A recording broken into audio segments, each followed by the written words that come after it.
All right, so I have the beginning here of a real-world problem. It starts with 20 bucks.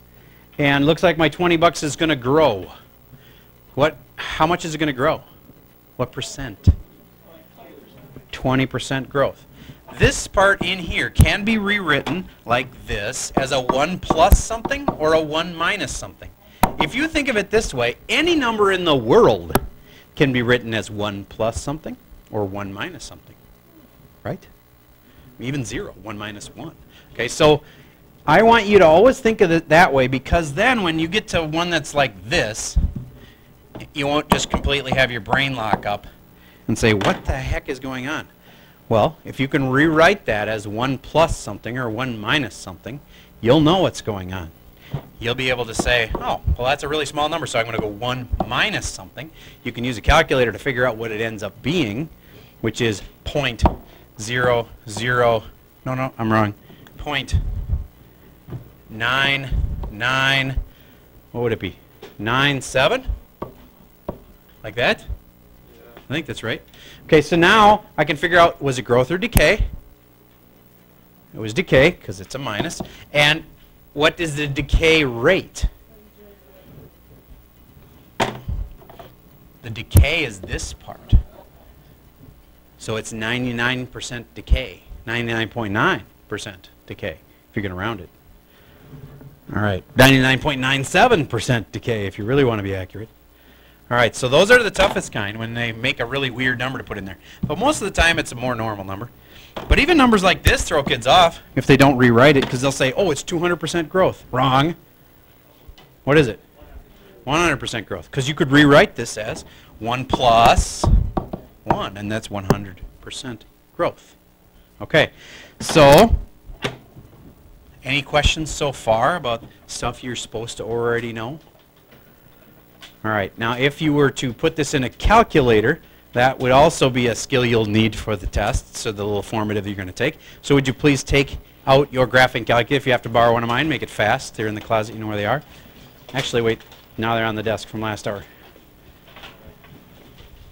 Rapido, por favor. And if you are borrowing my calculator every day, get your own. Most kids here have theirs with them. And if you cannot afford one, I have in the past bought them for kids because they couldn't get them one in the counseling office. Usually the counseling office can get you one. So that family friends thing that we raised money for last week, that's the kind of thing it goes for. But I know for most kids, it's not that they don't have the money to buy it, it's because they forget to bring it. I'll say it nicely. All right, so if you're going to put that in your calculator, that's doubling. That's not very real world. Let's make a real world problem you should put in your calculator right now. Let's say that I have, is it reasonable that by now a kid could have had like 5,000 bucks saved up for college? It's reasonable. Now, would the kid themselves have saved up all of that? Maybe, if they'd done a lot of babysitting and a lot of whatever. But more often than not, mom or dad are helping. They're throwing some money in an account. So we'll start with 5,000 bucks. And why did I start with u sub 0? It's a real world problem. So now, on your calculator, the first thing it asks you for is n min. That means what is the minimum or smallest n? That's the n numbers right there. The little tiny sub numbers, those are the n's. What's the smallest one I'm going to have? 0. N min is 0. That's what you should say on the top line of your calculator screen. Okay. Now I'm going to pull up my calculator. It'll take a second, so I'm going to pause while I do that. And okay, so now we're in the calculator screen. It should start with a 0 up there on that top line because we're starting with u sub 0 because it's a real world problem. And now I'm going to go down and change this to growth of 9%. 1.9 is a common mistake. 0.09 end parentheses. And then I'm starting with 5,000. Okay. So now, if I go to my table, I should be able to see my money growing. 5,000, 5,900, 6,000, 7,000, 7,600. Okay, so by the time you hit college, about 4 years from now, you see how it'd be worth about 7,000 bucks? Isn't that a good thing? Your 5,000 has grown to be worth about 7,000. Now you can afford to pay for more stuff in college. The depressing part is, by the way, that's like 1 week of college. It's insanely expensive. We're actually doing a project on that soon, so you can get a feeling for how expensive the college is that you might want to go to. Ranges from $55,000 to $60,000 per year, which is hard to comprehend as a kid, but if you want to put it in real terms, take your calculator, go to the regular screen, and let's say that you were to work at a job around here like Jimmy John's. They say they pay $7.25 per hour. I want you to take the tuition to, let's even make it cheap. We'll go to the U of M. It's about $22,000 a year. So take $22,000 and divide by, can't do it right now, divide by $7.25. Let's see how many hours you have to work to pay for the U of M. 3,000 hours, is that all? Now how many hours there are in a work year? About 2,000. So in other words, you can't possibly, even working full-time and devoting every single dollar you make at Jimmy John's, like you don't even pay any taxes, you don't pay any like expenses for car or food for yourself or anything. I know it'd still take 3,000 hours at Jimmy John's to pay for 1 year at the U of M. And that's just the U of M.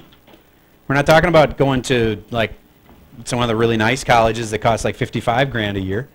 Okay, they're like twice as expensive. You have to work for 6,000 hours. That's 3 full years if you devoted every single dollar you made. So the point is, it's kind of expensive. Now, can you make it work? Absolutely. A lot of times tuition is waived. If your family does not have much money, they will make the tuition a lot lower. But the bad part is that means your family doesn't have any money to help you with. So it's not like a guarantee that it's going to be rosy if mom and dad don't have much to help with. It just means that they can probably make it work with loans and stuff. Yes? My grandparents said that would that be considered like a legacy? Would I get a... If your grandpa went to the U, okay. If your grandpa went to the U, it means that they might lessen their standards a little bit for letting you in, but they're not likely to give you much money just because grandpa went there. Now some private colleges, it's more that way. Like let's say that you went to Harvard. Your dad had gone to Harvard and now you want to go to Harvard. There's a chance that they'll cut you a little bit of a break for that, but they don't do a lot. Good news is on Ivy League places like the Harvard and Yale and Stanford and those places, they charge 10% of your income. That's their rate. 10% of your income. So in other words, if mom and dad make $1 million a year, then you have to pay the full deal. But if mom and dad are a teacher, let's say, and they make like, let's say, $50,000, then you get charged 10% of that is $5,000 to go to Harvard for the year. They charge you 10% of your income, your family's income. You have to have a very high GPA and you have to be a very top student to get into a school like that. But the point is, if you're a really top student and you're poor, you can still go there. Because the way they make their rules is 10% of your income. I kind of like that way of doing it. A lot of the big schools like that have, the reason they did it is because they want the smartest kids, no matter where they are, to apply to Harvard or to Yale or to Stanford or those places. Then they want to not have as much worry about, like we only have rich kids come here that are smart. We want to have all kinds of kids that are really smart come here. And if they can get like 100,000 people to apply to Harvard, they can pick the most amazing people, and pretty soon they'll be known for anybody who graduated from Harvard was an amazing person. See what I mean? So they can afford to do that partially because they have lots of money in endowments, like they have lots of money in the bank. So Harvard can afford to do that kind of stuff. Okay, enough about that. We need to move on. Now this is our money growing and saving for college, all right? You saw how that was a real world problem, right? I want you to do another real world problem that's similar to that. But first, let's take a minute. I'm going to pause and we're going to do that formative. Okay, so I'm going to do one more example problem for you, real world kind of problem. The housing values are a good example of a real world problem where if I'm thinking about buying a house that costs $119,000, and lately houses have been going down in value. So if I have the U sub 0 always for a real world problem, and I put 119,000, say they'll settle on that price for me. So I buy it for that, and let's say it unfortunately goes down 5% for the next 2 years. Then here's how you do that. If it's going down 5%, I go 1 minus 0.05. And then I put that in my calculator, and I'd look at u sub 0 is the very first term. That's what it was started at, is 119,000. And after the first year, after 1, u sub 1, then it's gone down 5%. Now, I don't know, I don't have the exact numbers here, but I'll type them into my calculator. 119,000. All right, so I'm going to put in my 119,000 right here. Oops. 0, 0, 0. And that's, yeah, that's right. And then I go up to growth. No, this one's not going to grow. Sometimes houses go up in value, but I said it was going to go down 5%. 0.0, and I should go 1 minus 0.05. Now I can actually type in 1 minus 0.05, end parentheses. Or some kids say, can't I just type 0.95 there? Sure, you can. It works fine. So now I'm going to go to my little table. I go second, table. And if I go up 1 on my table, I can see at my starting value, 119,000. And if that happens, my $119,000 condo is going to go down to worth $107,000. That's going to really stink. I'm going to lose $12,000 in 2 years if my condo goes down in value.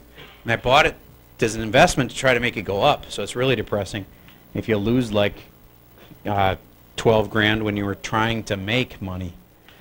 All right, so real estate has been going down lately. The other things that go down are cars.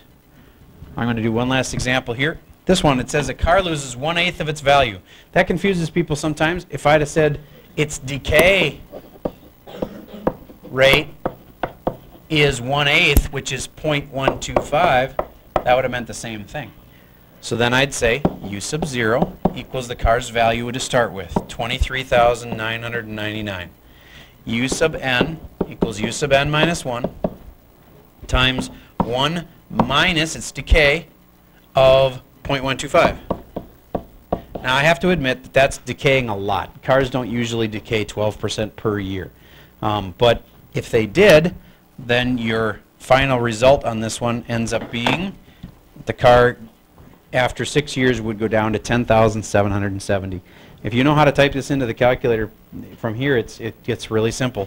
It's just u sub 6 is after 6 years.